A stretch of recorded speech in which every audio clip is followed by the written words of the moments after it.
No, it started because it's number one's on. Have a check of that. So, Mr. Bloxham here. We're washing my hands first.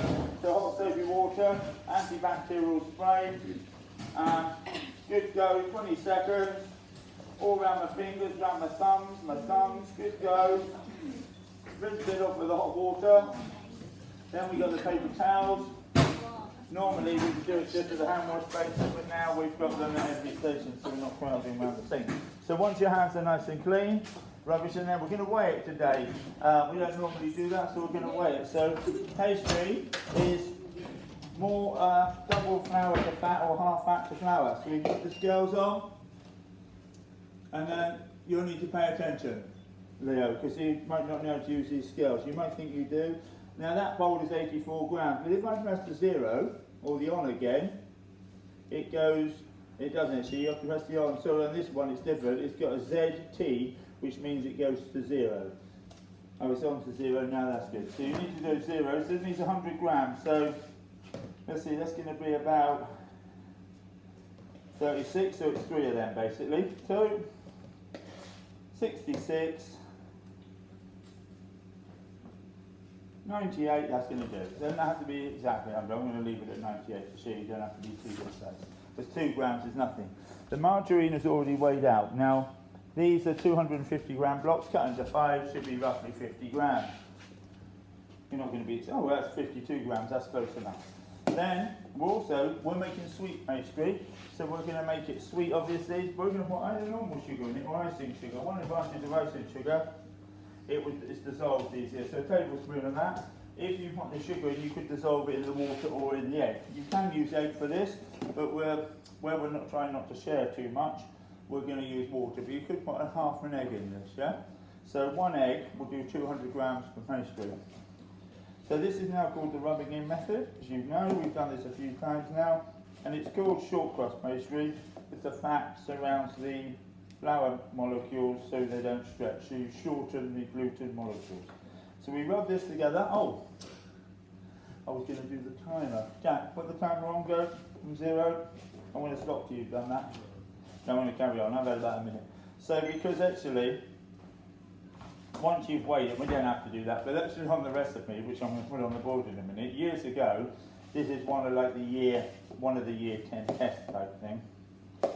When you put it in the oven, and when you've made your lemon curd, you're going to put the time down on the sheet there. I'll put a little column there, and then we'll put the timer on. You can do that. So that's after weighing it up. So I'll give you a couple of minutes to weigh it up. Then we'll all start together, because this is quite a good, good thing. And you can see if you're as quick as my year 11 class from years ago. It was actually at least 4 years ago. Their times are actually on the board, or some of them are. So once it's rubbed together, 2 tablespoons, I'm only doing 1.5 tablespoons, yeah? So we mix it together with 1 hand. It says 1.5 to 2, normally 2 actually, but I always find that a little bit sticky, so I'm only putting 1.5 in it, yeah? And that's 1.5 is still tiny bit sticky. Make sure there's no mess in the bowl. Now you should have a flour shaker about. Get the flour shaker. Who remembers the secret rule now when we're making 3? We're making 3. What's the secret rule? Cut Yeah. it into 3. Cut it into 3, you're right. So it's far easier to cut it into 3 now. I might be able to get a 4th one with the trimmings. This should make 3, possibly 4. Don't make them too thin though, that's a mistake that some people made last time. Rolling pin, you've got the wooden ones in this room and the white ones next door. So, roll it, spin it. If it sticks like it's sticking, that means there's not enough flour on it, yeah? So look, I've got a bit of flour on all these, yeah? Roll it, spin it. Try not to roll it too much because then it gets wet really quickly. So try and roll it and spin it a few times, that makes it easier. Roll it, spin it, roll it, that's it. Then we lift it up, put them on here. Somebody got me the papers, thank you. So we are going to put the papers underneath today, there's a reason for that. But then when they're cooked, we're not going to get all meringue over our side, and it's going to be a lot easier to wash up. Lift it up, tuck it in, so that's the secret here. And if you want to, you can lift it up off the tray, because sometimes it's harder. So this might make 4 actually. So we can either leave it hanging, which I call it the Gordon Ramsay method because he does that sometimes, or we can push it off with our fingers. If we push it off with our fingers, we have to make sure, and I'm going to push this one off with my fingers. Well, actually, I'm going to push more with my fingers, then I'm going to get a fourth one. If we are going to do that, we have to push it up a little bit first. We'll push it down like that. So when we push it off, it's up to the top. You see that's up to the top of the pastry. Otherwise, the pastry shrinks down. Loads of people do that. So this, now we have to push up to the top a bit. So make sure you push a little bit extra so it's not too thin when we do that. Now these ones here, I'm going to do the same. So I'm going to make a fourth one actually. You don't have to make a fourth one. Try not to make them too big. Some of you last week made them a bit big. And by making them too big, it makes it too thin, yeah? So push these in like that, up to the top. Or if you want, you can leave one hanging if you got enough. But you can make a fourth one. So with this one, I'm going to quickly make a fourth one. I'm only going to do 3 lemons, and I might make something else, yeah? Or I might have enough for 4, we'll see. So the straight ones are, hopefully, they're normally in here. Are they on the table? Anyone seen them on the table? Yeah. Oh, I've got some here. Now I've got some here. Normally they're on the table, so I'll do one here. So I'll get those out. That's for you lot to have a spare one if you want it. So I'm not going to grease this one. Cheers. I'm not going to grease that one because I don't want to keep you lot waiting. But normally you grease them, they come out. That's it. Easy. All done. Then we have to blind bake them. So this is the first time we've done this. Oh no, we did this for the orange tart, so we should know how to do it. Or did we do orange tarts last week? Yeah. Yeah, guys, we've done this. So 3, 2. These are the bacon beans or rice, but that's got some rice in. You can dot them first, by the way, with a fork. You can go like this with a fork and go like this in there, but we're not going to do that. I think I've moved it so you can't see the camera. Then they're going to go in the oven. What time, Jack? 4 minutes and done. Oh, 4 minutes. Last time I think I was 2 minutes something of this, but I probably did 3 then, not 4. And I was slow then. Anyway, while that's cooking, so can you put another timer on, Jack?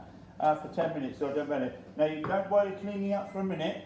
You need to leave that till we got the lemon on the go. Because while the lemon's heating up, we need to do the lemon. While it's heating up, then you wash up. Right, so wash your hands. So we're going to do the lemon. So we need to grate the lemon. We've got the nice posh graters here. Don't use the ones out the door, they're rubbish. Chopping board, normally a small one you can get. Should be the green one really, but we've only got mainly white ones, but it should be the green one. So we take the lemon zest off and we move it around a bit. So only one little push and then move it around, right? We don't want to see loads of white stuff. The white stuff is called the pith. We only want the zest off. Now normally it should be 2 lemons. So we've got lemon juice up, brilliant. Because what we need to do normally is use 2 lemons, right? But we're only using 1 lemon and some lemon juice. But if you would, so we need to use, we'll see how much lemon, see, look at that lovely zest there. So all the zest goes in the pan, or you can save a bit for garnish. Then we're going to cut it in half. I've got a little lemon juicer here. I'm going to see how much lemon this is and put the same amount in with the juice. So I reckon it's going to be probably 2 to 3 tablespoons, possibly 4. Depending on how lemon you want it. So I'm going to measure this. I've got the tablespoons here, watch this. So,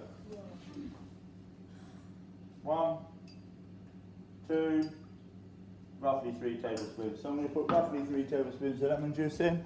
That's going to be the equivalent then of 1 more lemon. So, 1, 2, 3. Now obviously lemons are real sour. I've got 100 millilitres of water, just over it, so I've got about 120 in there. It says 100 on the left, I might change it for a little bit more. Put the on number high, then we need 3 tablespoons of sugar. Who can tell me roughly how much sugar in a rounded tablespoon? How much is that? 3. How many grams? 50 grams. Roughly 25 each. That's going to be 80 grams. 3 of them, 75 grams. That's close enough. And then, the most important thing we do next, we get the little bowl with water in, roughly 3 tablespoons of water. 3 tablespoons of water now, right? And 2 tablespoons of corn flour. So we need a dry spoon for that, so I don't get it all wet in here. You have to come with your own spoon, then we're not contaminating it. 3 or 2 half-rounded ones. It can be level. To level them, you go like that.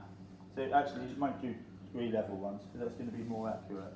And 2, then we're going to see if this works, right? If it's not thick enough, then if mine's not thick enough, this is what's on the recipe. I actually put some more water in there, by the way, because sometimes I don't get enough filling for it. Maybe I put too much in actually. So that's going to be 3 tablespoons of corn flour. Actually, it's 3 tablespoons of water, 3 tablespoons of corn. That's probably alright, because I think on the recipe I might put 2, but I'll put some extra water in there and I might change it. So the next thing we need to do, corn flour thickens stuff up obviously by gelatinisation. Also, egg yolks thicken up, believe it or not. So for lemon meringue pie, we're making meringue obviously, and we're going to whisk it up in our large bowls. Oh, or your medium bowls. So we're going to use one of these medium bowls here. For some nicking. So we're going to separate these. Now, there's two ways to separate it. So if you're only doing 2, you can separate it like this. Now you have to try not to get any egg yolk in this, right? Otherwise we're going to use it for something else if we do. So we can do that, and if you're only doing 2, that's the nice easy way. Then we're going to put the egg yolk in, I'm going to put it in my measuring jug, see I've already got it out. The other way to do it, not such a nice way, straight through your hand like that. If you're doing 30, that's a lot quicker. Doing 2, it doesn't make a lot of difference. Throw that away, first in your hands will get eggy as well, and you need to wash your hands again. Next one. So, this is coming to the boil. Has it boiled yet? So, no. So, sometimes I put some extra water in there because people leave it wobbling away and they lose 20 millilitres from it evaporating. This hasn't come to the boil yet, right? So, this is the time then we can clean up. So, I've finished with this. We'll put all that in one bowl for the compost, although that's not a lot today. So, I'm using the pastry later, but for something else, where you're cleaning up, I'm making something else as well. So I'm leaving that, but you can clear up your mess there, right? I finished with the chopping board and the juice extractor, that could be washed up, right? That's all finished with, that can be washed up. So I'm just going to leave that for a minute, but it could be washed up. Now I'm leaving this to come to the boil, then I'm thickening it up, then you're going to go on with the next bit. So the egg yolk will scramble, Lulu, pay attention. The egg yolk will scramble if I put it in hot. So I'm doing a little bit of the mixture in here in a minute, so I'm thickening it up. And rather than waste the egg yolks, we put them actually in the lemon. It's a bit like lemon curd. It's not exactly like lemon curd, because lemon curd will have butter in, but this is like pastry, lemon curd, and then meringue on top. So this is for the meringue for later, but we're not making that for ages because we need to cook the pastry first. So the next thing is, so I'm waiting now. So what I should have done, while I was zesting the lemon, I should have heated the 120 millilitres of water up. That would have saved me about a minute or 2. So that's coming to the boil. Now at the moment it's running. So I put all this in, stirring it at the same time, and you could use a whisk for this if you like. Now it will only boil or come thick when it comes to about 80 degrees to 100. So this is like making custard, a bit like making the pastry cream or custard like we did last week. Now it has to be quite thick, otherwise it's not going to set. So I'm going to leave it for about 10 seconds, because once it boils, it thickens up a bit thicker. I'm going to show you this under the camera. So this is a little bit runny actually. Do you see this here? It has thickened up a bit, but it's a little bit runny. I reckon I did 140 millilitres of thing. So I'm going to use another tablespoon of water, another tablespoon of this, levelled off, but I used too much water I think. But I knew that sometimes, and a tiny bit of water, I reckon 3 would be enough for yours. I think I put extra water in mine. So that's an extra tablespoon in there. Make sure you do dilute it. Definitely don't mix it in without diluting it. That's a bad mistake. That's perfect now. So I'm going to count to 10. Now that should be sweet enough with the lemons. You can taste it if you like. If you want a bit sweeter, make it a bit sweeter. So make sure you dilute it here. That's most important, right? Then, make sure you give it a good stir. Then we're going to. If I put this in there, I'm going to put it into this bowl. Might be easier to stir it rather than in the jug now. I'm going to stir this, and I'm going to put a little bit of mixture in here. But if I put loads in there, it's going to curdle. So I'm just going to put a little spoon in to stir it. A little bit more, stir it. Now I can put this back because it's already like diluted in there. Put it all back in there and stir it, and then turn it off more or less, right? Or you can heat it up for about another 20 seconds, but let's just give that a quick stir. We don't need it to boil too much. And then we've got some nice lemon here. A little bit runny, but as that cools down, that will get thick, right? So, what time are we up to? 2 minutes left On what? on this time. How 10 much minutes. time did you put on it? 10 minutes. Oh, 10 minutes altogether, so that's okay. So, oh, that was for the cooking one. Is the other one still going? No. Oh, okay, I meant the other ones are still there. So what I want you to do is make the pastry, get it in, do the lemon and then clean up, right? Yeah. Then I'm going to show you the meringue. Everybody okay with that? Yeah. Go. No. Do you want me to stop Camera off. it?